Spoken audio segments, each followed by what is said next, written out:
Sobi, Sobat Industri Indonesia, selamat datang kembali di YouTube channel SMK Palakakes. Nah, kali ini saya Agus Limawati akan mendampingi podcast kita. Dan hari ini kita juga kedatangan tamu yang istimewa, yaitu Kak Tenri. Nah, Assalamualaikum. Ya, selamat pagi Kak Tenri. Pagi. Nah, tentunya kali ini kita akan membahas banyak hal dan menggali informasi-informasi yang ada dalam diri Kak Tenri yang sudah mengabdi lama di Kementerian Perindustrian. Nah, Kak Tenri ini sebelumnya dinas di SMK SMTI Padang ya? Yap, benar. Nah, jadi bisa diceritakan sedikit histori perjalanan saat memasuki Kementerian itu seperti apa? Awalnya waktu tahun 2000 ya. Bapak beda tugas ke Padang, terus disuruh ikut, ada penerimaan itu pakai SMAT, waktu itu ijazah SMAT untuk PNS, penerimaan PNS-nya. Oh, jadi kakak tamatan dari SMAT Makassar ya? Iya. Makassar. Terus seperti apa bisa masuk ke Kemenperin? Melalui tes itu, tes CPNS tahun 2002. 2002. Iya. Jadi tamatnya dari sini 2002. 99. Oh, tahun 99 tamatnya dari Sempat SMAT. sebelum ke Padang itu udah dapat kerja sih di perusahaan pembuatan makanan dan obat udang, tapi disuruh bapak ke Padang aja ya udah. Oh, itu di mana? Di Makassar. Oh, di Makassar. Iya, di Makassar waktu itu. Dan akhirnya rezekinya itu ya di SMTI Padang. Rezekinya, alhamdulillah. Nah, itu formasinya apa dulu Kak di sana? Untuk laboran memang. Untuk laboran. Nah, kemudian melanjutkan pendidikan kemana? D3 aktif. Oh, D3 aktif ya. Ya, Mungkin jadi ya, Kak Tenri ini sempat mengikuti pendidikan lanjutnya itu D3 di Politeknik ATI Padang. Nah, kemudian hal yang tersulit yang sudah dilewati apa aja Kak? Selama udah berapa lama ini Kak mengabdi di Kementerian Perindustrian?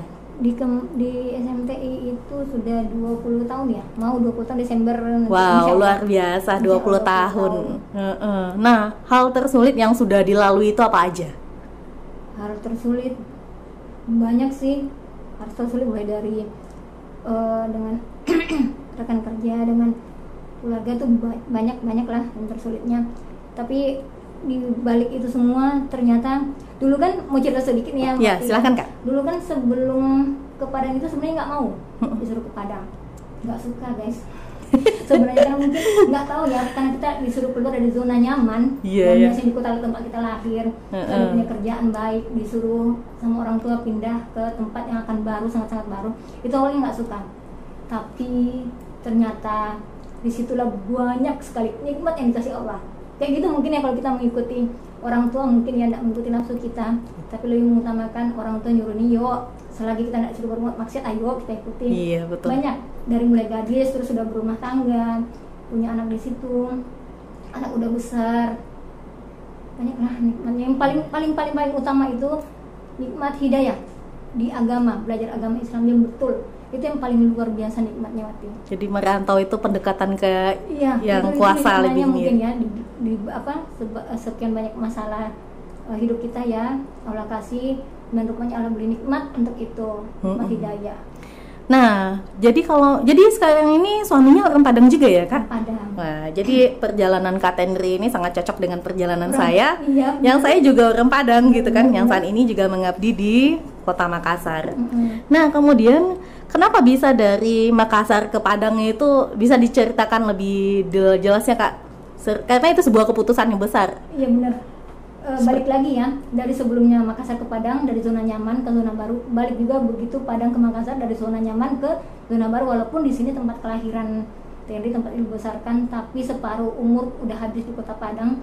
Jadi begitu keputusan pindah ke sini memang banyak sekali pertimbangannya. Dimulai dari waktu Bapak meninggal 2019, Ibu sudah mulai minta tolong untuk pindah. Tapi hari itu belum kepikiran karena masih berat lah rasanya kalau untuk pindah. Tapi mikir orang tua nih yang punya mau kan. Walaupun kalau kita perempuan kan surganya kita di suami ya. Iya. Tapi karena mikir mertua juga sudah tidak ada, jadi coba membujuk suami untuk pindah. Alhamdulillah beliau mau. Tapi dengan ya segala konsekuensi yang akan kami lakukan di sini yang kami terima ya. Pastilah segala sesuatu keputusan pasti ada baiknya dan enggaknya. Yang penting paling utama itu membahagiakan ibu. Walaupun itu bukan kewajiban seorang anak perempuan, karena yang wajib berbakti sama orang tua sampai orang tua meninggal tuh anak laki-laki. Kalau perempuan dia berwajib berbakti pada suaminya. Iya, luar biasa ini perjalanannya.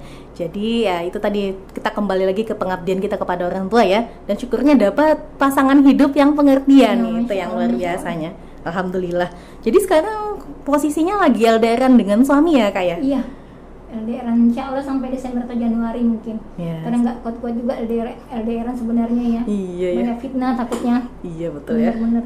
Nah terus ceritanya kembali ke Makassar, setelah sekian lama kembali ke Makassar, tentu banyak hal yang berubah seperti budaya yang sudah lalui, baik konsep makanan yang selama ini dinikmati, kemudian juga lingkungan. Itu seperti apa peralihannya Kak? Oh, jangankan itu,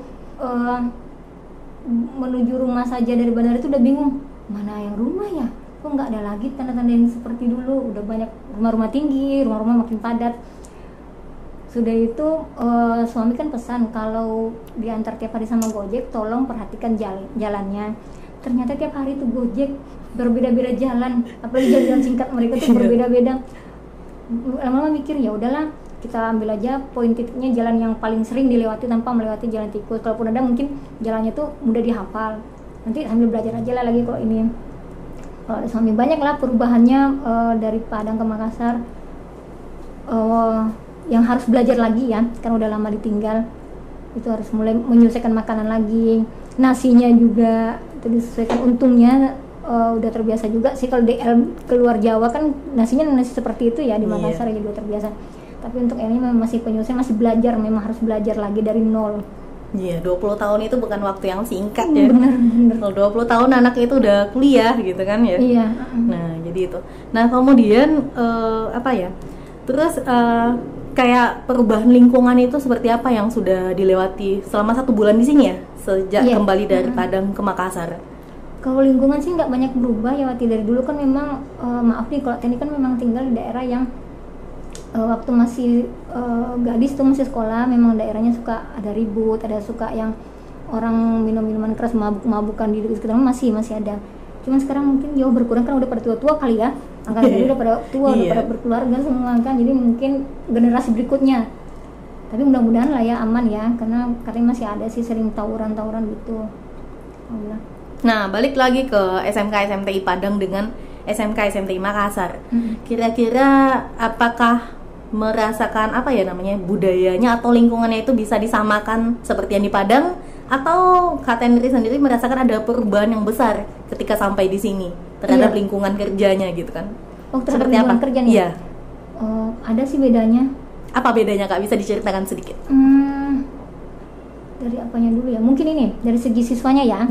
Kalau di SMT ini bukan membandingkan ya, cuman memberitahu apa sih yang di Padang, terus apa yang di sini yang enggak. Tapi semua sekolah itu kan punya apa masing-masing ya, kebijakan masing-masing ya. Bagi mereka mungkin itu bagus ya. Kalau di SMT Padang itu tiap hari anak-anak itu ngumpul di lapangan, membaca Asmaul Husna, janji vokasi gitu, terus membaca doa tiap hari itu. Tiap hari 7. Ya, kalau di Padang itu ada kegiatan apel pagi tiap hari. Iya, apel pagi tiap hari jam 7. Tiap hari Jumat itu kultum. Kultum tiap Jumat. Iya, dan itu bergiliran tiap kelas. Iya, itu dimulainya jam berapa Kak? Jam 7 atau jam 7:15, tapi jarang sih. Bel itu selalu berbunyi jam 7. Jam 7 ya? Untuk membariskan mereka di lapangan. Jadi anak-anak di sana itu jam 7 udah start ya? Sudah. Iya, jadi barangkali ini bisa masukkan untuk kita di SMK SMTI Makassar, agar nanti bisa mendisiplinkan anak-anak, bisa bangun lebih pagi lagi dan beraktivitas jam 7 sampai jam 7.15 ya? Iya. Biasanya. Dan satu lagi, di situ itu ada budaya gini. Kalau ada yang terlambat itu ada spanduk bukan spanduk, apa sih namanya, yang diapakan kayak untuk wisuda, dipasangkan saya terlambat tulisannya. Itu disuruh baris di depan orang ramai, di bawah tiang bendera, hormat sama tiang bendera sampai acara di lapangan selesai. Iya ya. Itu kayaknya ngaruh deh, jadinya tidak terlalu banyak yang ini. Kita menanamkan budaya malu ya. Iya, budaya malu terlambat gitu ya kayak. Iya. Nah, kemudian untuk kelanjutannya nanti seperti apa Kakak nih di PLP? Nah, harapannya seperti apa selama nanti akan mengabdi ya, Insya Allah sampai akhir pensiun ya di sini. Harapannya kalau untuk labor SMK SMTI Makassar seperti apa gitu kan? Harapannya mudah-mudahan bisa lebih baik daripada SMTI Padang ya, ditata lebih baik, mungkin perbaikan lebih banyak lagi sesuai kebutuhan lah, sesuai kebutuhan kita apa. Karena kan itu balik lagi tadi, masing-masing sekolah masing-masing itu punya kebijakan masing-masing, walaupun itu untuk demi baik sekolah mungkin ya, tapi kan itu memang harus di labor itu kan, karena itu kalau untuk SMT sama kan memang labornya yang paling penting. Iya, karena mereka analis kan ya. Karena mereka itu dipersiapkan untuk terjun ke dunia kerja. Jadi memang mulai diatur dari kedisiplinan, mereka di labor seperti apa, harus ada disiplinnya juga. Harus ada tata cara melindungi diri mereka di labor gitu. Jadi mudah-mudahan lebih baik lah dari SMTI Padang, insya Allah bisa. Kita bisa ngejar setidaknya ya. Bisa, tapi bisa. banyak kita Sekarang pun juga sangat bagus. Iya. Ya, sekarang pun udah bagus. Apalagi SMTI Padang itu dengan luasnya yang Kalau segi menang SMTI Makassar menang itu lahannya sangat luas, masya Allah. Jadi Allah kasih kesempatan mungkin untuk berbuat lahan yang lebih bermanfaat. Iya betul. Nah, bicara tentang lahan ini mungkin menambah pengalaman yang baru untuk Kak Tenri. Kalau misalnya di Padang itu aksesnya sangat dekat, sementara kalau di SMTI Makassar itu dari garda terdepan security kita sampai ke lab paling belakang, lab Maros ya, itu menempuh waktu sekian menit, belum lagi tenaga dan juga kita berjalan ke sana butuh tenaga ekstra. Seperti apa itu perubahannya? Kalau ini senang sih Mati, senang sekali karena bisa jadi ajang olahraga juga ya, jalan pagi ke belakang. Kalau itu sih nggak masalah, cuman lihat pemandangan juga bagus. Alhamdulillah senang sih, diletakkan paling ujung ya, kemarin udah sampai ke belakang. Alhamdulillah senang, jaraknya juga senang pokoknya. Cuman kata orang kalau hujan lebat itu nanti banjir kena itunya ya, buat penampungnya itu, tapi nanti itu kan bisa diperbaiki nanti. Iya betul itu. Kemudian Kak Tenri, misalnya nanti kalau ya sejauh masa perpindahannya ini ya, udah berapa lama Kak di sini? Iya. Mau satu bulan. Mau 1 bulan. Iya. Sudah sejauh mana Kakak mengenal SMTI Makassar, baik dari pegawainya, kemudian habit lingkungan kerjanya itu sejauh mana? Belum terlalu mengenal ya? Terlalu mengenal sih, walau dikit-dikit sih ketemu yang beda sama SMTI Padang, siswanya juga lingkungan. Tapi yang Tenri senang waktu baru hari pertama datang ke sini hari Senin, itu anak-anaknya pada nyapa ya. Padahal belum kenal siapa Tenri, belum di pintu gerbang tuh udah pernah Assalamualaikum Ibu. Itu juga ya kesan pertama yang sangat enak juga, sopan sekali kan. Walaupun mungkin ada yang sebagian enggak, tapi rata-rata setiap ketemu anak pasti kayak itu, mereka disapa ya, nyapanya tuh baik. Jadi sewaktu perpisahan dengan SMTI Padang itu perasaannya seperti apa Kak? Kalau mau tanya itu susah diungkapkan dengan kata-kata ya.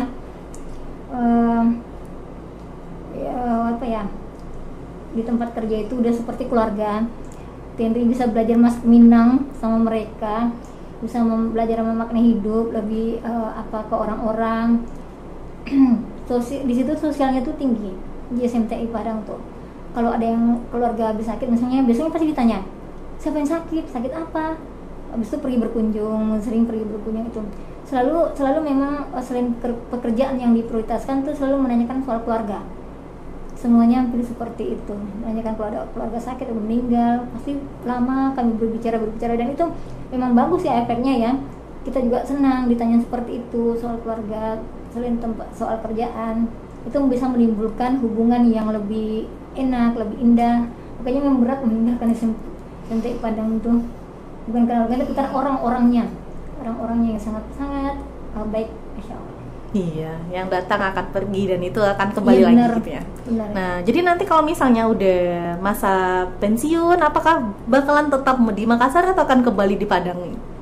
Belum tahu ya. Belum tahu lagi apakah balik ke Padang atau tetap stay di sini. Tergantung suami sih. Iya. Insya Allah tergantung suami maunya gimana. Nah, dengar kabar ini Kak Tenri juga diantar sama pimpinannya ya waktu ke sini? Iya. Itu gimana? Sama Ibu Silvi. Iya. Itu satu kejutan yang sangat itu ya, kaget luar biasa karena tidak menyangka. Karena sebelum berangkat ke sini pun Tenri mau izin sama ibu kepala waktu itu susah. Ibunya ada dinas luar ke Jakarta kalau salah waktu itu. Jadi dan salahnya Tenri itu tidak pula menghubungi lewat telepon atau WA. Minta maaf sama Ibu Sylvia, tidak ada kesengajaan sama sekali. Ya, habis itu cobalah, Ibu Sylvia ini kan pasti orang yang baik nih. Tapi Ibu tuh ada WA, ada chat Tenri waktu sudah nyampe Makassar. Assalamualaikum, udah sampai Makassar ya, alhamdulillah, senang Ibu dengarnya. Cuman Tenri yang merasa nggak enak, ya udah lupa ngomong sama Ibu. Ternyata hari Seninnya Ibu datang untuk melepas Tenri secara itu tuh terharu luar biasa. Secara itunya kan kita Ibu tuh baru ya beberapa bulan di SMT, walaupun kami udah biasa ketemu di acara Dharma Wanita. Tuh. Iya, saya sempat baca itu kalau SMK SMTI Padang udah ngelepas Kak Tenri untuk ke SMK SMTI Makassar. Cuma udah beberapa bulan kenapa belum datang juga ini pegawai pindahannya gitu kan. Ya. Sempat saya mau chat di pegawai di SMK SMTI Padang, nanyain, dan ternyata beberapa waktu kemudian Kak Tenrinya sudah datang gitu. Iya, karena kan coba nanya-nanya nih, berapa lama sih masa berlaku SK setelah penerbitan? SK itu kan 20 Juli, itu kan 20 Oktober paling akhir ya. Tuh mulai mikir, ya udahlah sekalian disamakan. Kenapa 17 Agustus diambil? Mungkin karena waktunya agak susah ya. Biasanya kan kita sama-sama tahu ya, namanya di kantor itu pasti sibuk, susah nyari waktu. Jadi itu pas 17 Agustus orang udah ramai, libur juga, jadi sekalian dengan beberapa guru juga ada yang pensiun dan pindah, makanya sekalian mungkin kalau tadi udah bilang tadi mungkin akhir September insya Allah ke situ, masuk di awal Oktober biar enak itunya kan, hitungnya gitu. Nah, harapan terakhir terakhir kita seperti apa sih harapan terbesar untuk SMK SMTI Makassar ke depannya untuk Kak Tenri dan untuk kita semua? Harapan terbesarnya supaya lebih baik lagi ya. Udah dikasih kelebihan sama Allah dengan lahan yang luas, bisa berkembang dengan lebih baik, bisa maju lebih baik. Sumber daya manusianya, alat penunjangnya juga bisa lebih baik. Sama-sama lah SMTI Padang, SMTI pokoknya semuanya lah bisa lebih baik lagi ke depannya. Ya, kita Satker Kementerian Perindustrian pastinya ingin lebih maju terus ya. Kita akan mengembangkan diri, membentuk brand kita terutama untuk di Sulawesi Selatan dan juga untuk di Indonesia. Dan mudah-mudahan anak-anaknya sebenarnya alumninya banyak diterima di perindustrian ya. Maksudnya di dunia industri ya. Karena itu salah satu program kerja kita untuk membuat serapan lulusan itu terserap di industri. Karena kita tidak menciptakan pengangguran ya Kak ya. Konsep kita kan tidak untuk menciptakan lulusan sebagai pengangguran. Nah, mungkin barangkali itu aja bincang-bincang kita dengan Kak Tenri hari ini. Sampai jumpa kembali pada podcast berikutnya. Selamat pagi.